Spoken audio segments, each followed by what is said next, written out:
It's September 1st. How's everybody? Thank you for joining us.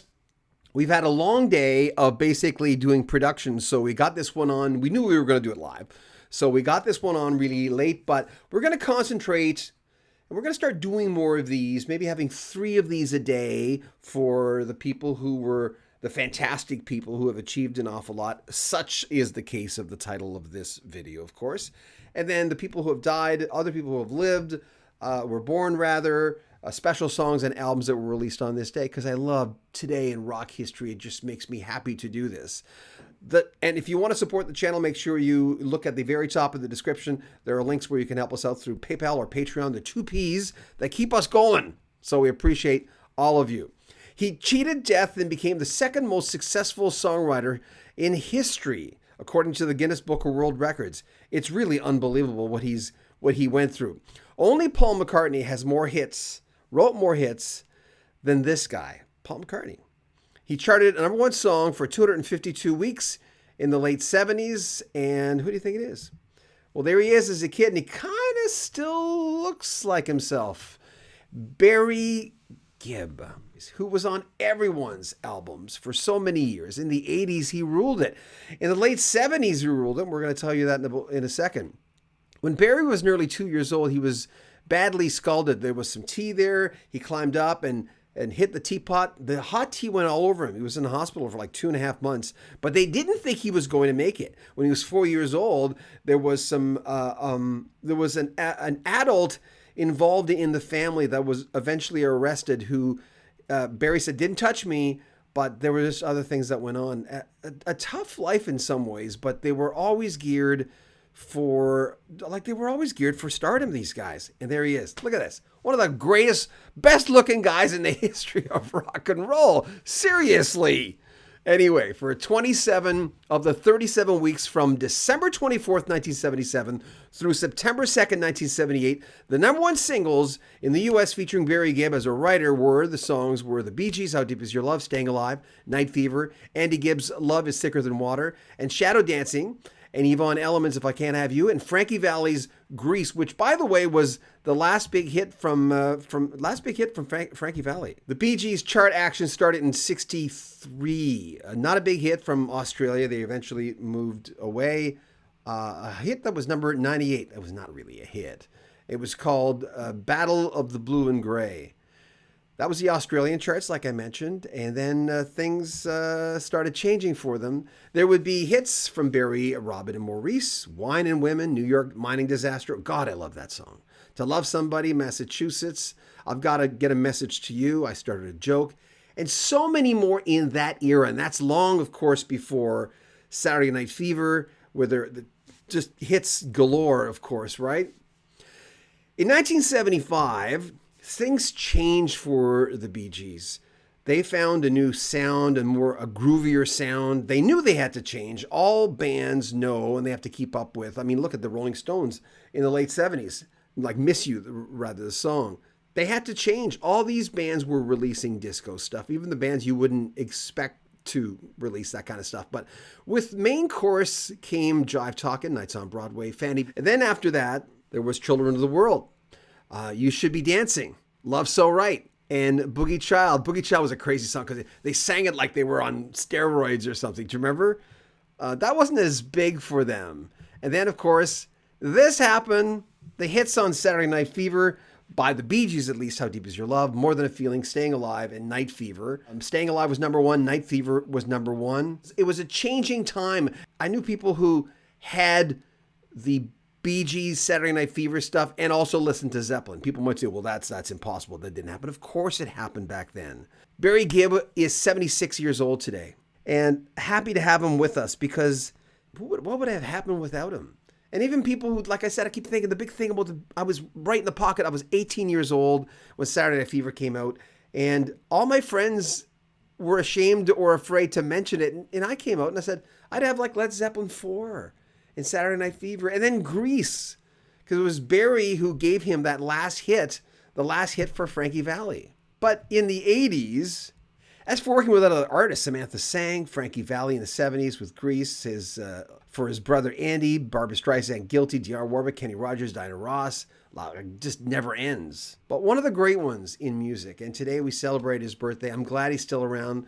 Robin and Maurice are gone. His brother Andy is gone. He was the older brother. If you've not watched the Bee Gees documentary, it's well worth it. There's a lot of Barry on there, of course, but there's a lot of interviews from the other brothers and family members and wives, just talking about him. And I don't think Barry Gibb ever gets the credit he's due. I mean, Paul McCartney's the number one and Barry Gibb's number two. Paul McCartney's a Beatle, right? You can't ever tarnish that, nor should you.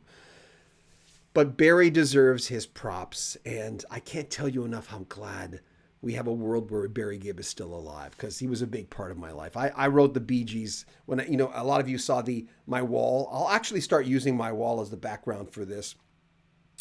In New Brunswick, where I grew up, in Miramichi, New Brunswick, Northeast New Brunswick. And on the bottom I have Bee Gees written from the album Main Course on there. Sue Bailey, hi John, happy 62nd to Joseph Williams. We're just about to get to that. Melissa Ingram, hi John. Foggy Brain, hi John. Love this show, watch it every day. DOA version 2.1. I've always been a Bee Gees fan. Okay, turning 62. I'm a little older than Joseph Williams. I'm a February child, and Joe is, of course, a September child. But I'm February 1st, he's September 1st. When Bobby left Toto, I was not a big fan of Fergie Frederiksen. I thought his voice was too sharp. They hired this new singer to sing in Toto, and Bobby Kimball, after Toto 4 was kicked off. I like Stranger in Town because I'm such a huge David Page fan. I tried to like it as much as I could, and I eventually accepted the follow-up album. But then Fahrenheit came out, because Fergie only lasted one album. When Fahrenheit came out, there was something about Joseph Williams' voice. And I just quickly devoured the album. And it's almost like I didn't know what I was looking for, but I knew I'd know it when I heard it. You know, that old cliche? When I heard Joseph sing, and I've interviewed him 3 times now, he's such a nice man. Just an easy interview. And he knows how much of a big fan I am. When I interviewed Jason Scheff, former lead singer of Chicago, who replaced Peter Cetera, he says, I know you're buddies with Joe. I said, well, I'm not really buddies with him, but he says, I know how much you love him. And then my life changed as I was going through a breakup, a really bad breakup, with a lady who I'm now very good friends with, Carrie. She lives in Portland. She's a principal, very nice lady. I was going through this breakup, and someone gave me the cassette. I didn't know it'd come out for the 7th one by Toto. I was like a crazy person. I couldn't believe I'd found, to me, it was a perfect album. There was just nothing wrong with this album. And Joe was the main lead singer for his 2nd album with Toto, and he's back with them now. I wish nothing but goodness to Joseph Williams today.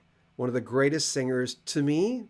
Like, I put Joseph Williams up with Brad Delp. And I mean, that's sacrilegious to some people. Brad Delp was the lead singer of Boston. Recorded all those hits with them, right? We lost him quite a few years ago. But again, we have Barry Gibb. Every time, by the way, I say Barry Gibb, I want to say Barry Manilow. I don't know why. All my life I've been that way. Because I was a big Manilow fan too, and I still am. But I'm a much bigger Barry Gibb fan. So sometimes when I do things on Barry Gibb, I'll say Barry Manilow. And it's always been one of those crazy idiosyncratic things in my brain. So if I said it today, I meant Barry Gibb all the way. Anyway, DOA version 2.1. I'm a February 23rd, 61 baby. Oh, right on. We're special people. I always get along with people who were either born in the beginning of the month. I mean, I get along with everybody. But February people, you know how it is when you meet someone who's born in February, your month, if it's your month? It's almost like they're part of your family or something, or just a deep intrinsic thing that connects you. It's not real, but I always like it. So, hey, I'm glad you were born then. So thank you so much. Let me just quickly go through today in history, make sure there's lots of stuff. I had one here for you. Conway Twitty was born on this day in 1933, died in 1993. Yeah, he was born in 33, died in 93. What else we got? Oh, lyricist Hal David dies of a stroke in Los Angeles, California at 91 in 2012. We've got Rush released their 5th album, A Farewell to Kings. U2 released a first record, an EP entitled U2 3, available only in Ireland in 1979. Hall & Oates released Private Eye's album. Man, that was a big album. In 91 and 81. What's Love Got to Do It in 84 was the top single on Tina Turner's number 1 from Private Dancer, number 1. What else? Paul McCartney releases Press to Play. Jimi Hendrix goes to see Elvis Presley in Seattle's Six Stadium. Is it Six Stadium? Yeah. Cliff Richard and the Shadows on this date perform in Israel in 63. James Brown breaks out some sweet dance moves on the TV Shindig in 65. Boz Scaggs joined Steve Miller Band in 67. And in 1980 at the Hollywood Bowl, Fleetwood Mac, and a 9-month tour. Lindsey Buckingham announces it will be the last Fleetwood Mac show for a long time. There you go. That's today in history. Thanks for the folks who joined us today. Like doing this, if you want to support the channel, there are links in the description where you can, it's the P's that help us stay alive. It's either Patreon or PayPal. You can help us out. Appreciate that. Thank you. Have a good night, guys. If anything breaks tonight, we will be back on our channel, Rock History Music, which, by the way, hit 100,000. We're at 101,000 subscribers on that one. And this one's growing fast, too. So take care. Love you guys.